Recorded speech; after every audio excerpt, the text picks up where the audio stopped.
So, I saw The Killer Inside Me. It's pretty much worse than a bad movie because there was potential. If you get a chance to make something really good and it ends up bad, you should be punished. Whoever set out to make Alien vs. Predator should just be dismissed, but the filmmakers of Killer should be punished.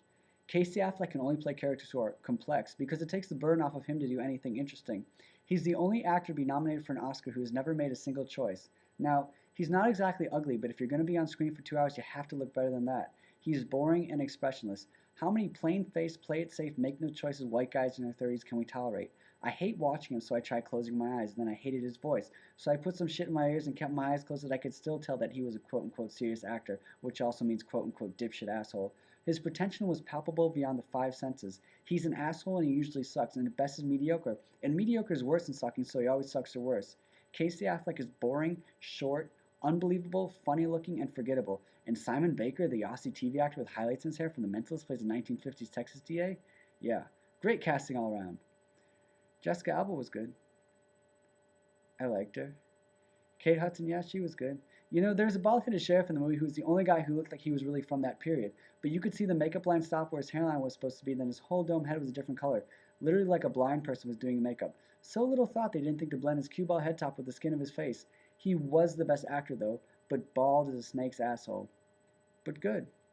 But bald. You know what's most wrong about this movie is that it aimed to be realistic in its depiction of violence, so it contrasts nicely with the small town behavioral veneer of niceness. But the rest of the movie was so sloppy and underbaked that it revealed the true focus of the film as the sex and violence. This is no surprise coming from the guy who thought just showing real sex in the movie was reason enough to make a movie. I'm talking about 9 songs and Michael Winterbottom wasted money. In a way, that man is responsible for perpetuating a kind of prudency. He puts a glass ceiling on art, the opposite, say, of a Duchamp, by putting a movie of two boring actors humping in the context of envelope pushing. We, a society and specifically an industry, have come further than that.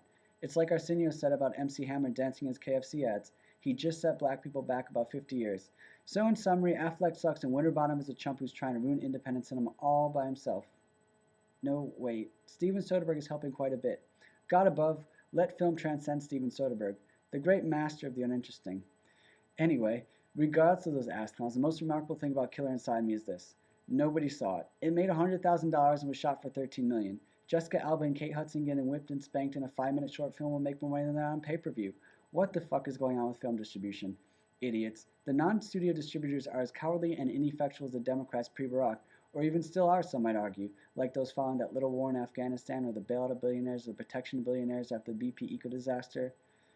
Anyway, IFC sucks and they're making it awfully hard for good movies to find an audience. I mean, this is some commercial stuff. IFC and Magnolia and whoever the fuck are in the business of self-marginalization, and there is nothing more despicable and cowardly than that.